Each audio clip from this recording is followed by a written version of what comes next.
So you skipped a shower this morning and you feel like a swamp creature? Congratulations. By ancient standards, you are basically a sterilized surgical instrument. Because for most of human history, staying clean meant something genuinely horrifying, something that would make your nose file for divorce. Let's go back, way back, to a time when the closest thing to deodorant was hoping the person next to you had a cold. Our first hero is a caveman. Let's call him Greg. Greg does not bathe. Greg does not own soap. Greg smells like a wet dog that lost a fight with a dead fish. And here's the dark part. Greg lives to only about 30, so he never deals with the long-term consequences. He just vibes, he stinks, and he dies young, blissfully unaware that a shower exists. But humans are clever animals. Eventually, somebody noticed something. The people who rinsed off in the river got sick a little less often, and so began the long, disgusting quest to not smell like death. Enter ancient Egypt. Around 3000 BC, the Egyptians were obsessed with being clean, partly because their gods demanded it, and partly because the desert is a giant oven. Everybody was marinating in their own sweat. Priests shaved their entire bodies, every single hair, everywhere. And they bathed up to 4 times a day. They invented one of the first soaps, mixing animal fat with ash, which sounds gross but actually works, because that's literally what soap is. Then they brushed their teeth. And this is where it gets fun. Egyptian toothpaste was made from crushed rock, ox hooves, burnt eggshells, and gritty pumice stone. Yes, they cleaned their teeth with sandpaper. Their breath smelled minty fresh, and their enamel filed for early retirement. Now hold that thought, because the Egyptians were the responsible ones. The Romans are coming, and they take hygiene somewhere nobody asked for. The Romans built enormous public bathhouses. These were genuinely stunning. Heated marble floors, shimmering pools, the whole luxurious package. Thousands gathered to get clean together.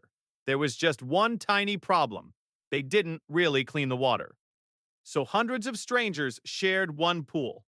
The sick, the wounded, and the deeply suspicious, all soaking in the same warm soup. A warm broth of everybody's problems. You went in for relaxation and came out with somebody else's fungus. To clean themselves, Romans skipped soap entirely.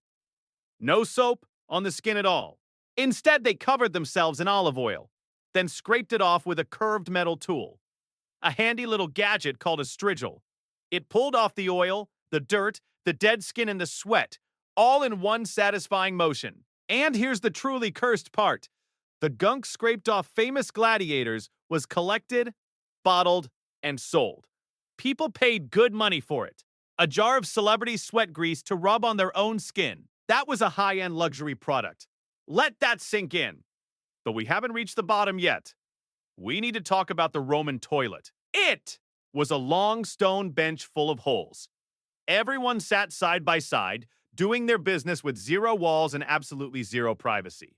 The networking was strong, and to wipe, they all shared one thing. So please, brace yourself. It was a sponge on a stick. One sponge on one single stick, soaking in a bucket of salty water, shared by the entire room.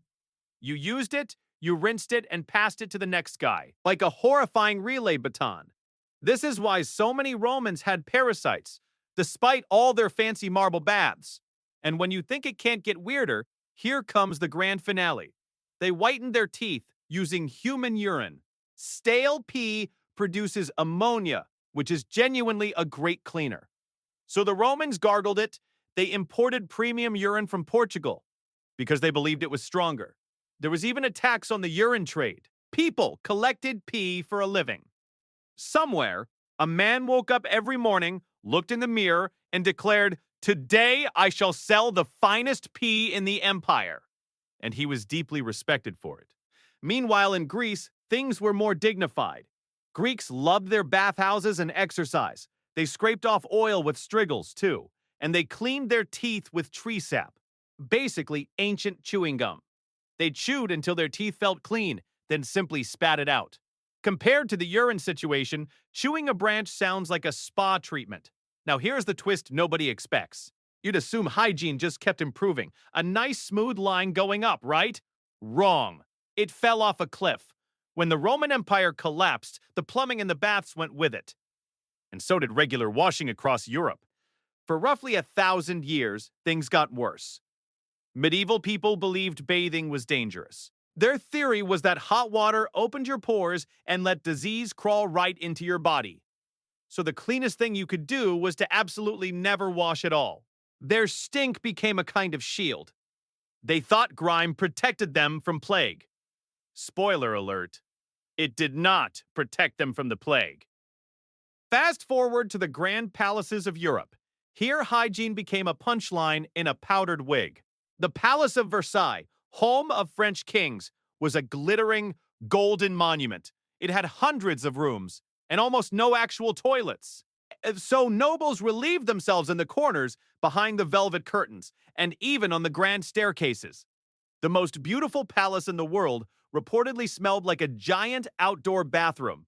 To cover the stench, everyone drowned in perfume. That's the real reason perfume got so popular. It was not about romance, it was pure damage control. And the wigs? Those towering, powdered masterpieces? Many existed because real hair was falling out, infested, or simply too filthy to show. Some wigs got so neglected they attracted actual lice, and sometimes even small mice. Imagine dancing at a royal ball with a small rodent living on your head. For them, that was just a normal Tuesday. So let's recap the timeline of human cleanliness. Cavemen, completely disgusting. Egyptians, surprisingly clean but sanding their teeth. Romans, fancy baths, a shared poop sponge, and gargling imported pee. Greeks, just chewing tree sap. Medieval Europe, refusing to wash on purpose. Royalty, pooping in palace corners, while soaked head to toe in perfume. It's not a straight line going up. It's a chaotic, ridiculous zigzag. Humans repeatedly decided that being clean was either too much effort or trying to kill them. And here's the final gut punch. Remember Greg, our caveman from the start? The guy who never bathed and just rinsed off in the river? Statistically, Greg may have had fewer parasites than a wealthy Roman in a luxury bathhouse, and fresher breath than a French king. Thousands of years of so-called progress, and the dirty cave guy was sometimes winning. The truth is, reliable cleanliness is shockingly recent. Soap for everyone, clean running water, the simple idea that germs are actually real, we've only had all this for about 150 years. For the other 200,000 years, our ancestors were basically just freestyling. Their best ideas mostly involved pee and sponges. So tonight, when you step into a hot shower with real soap and clean water, take a moment. You're living in the cleanest sliver of history. You're doing better than emperors, pharaohs, and kings. And you didn't even have to share the sponge.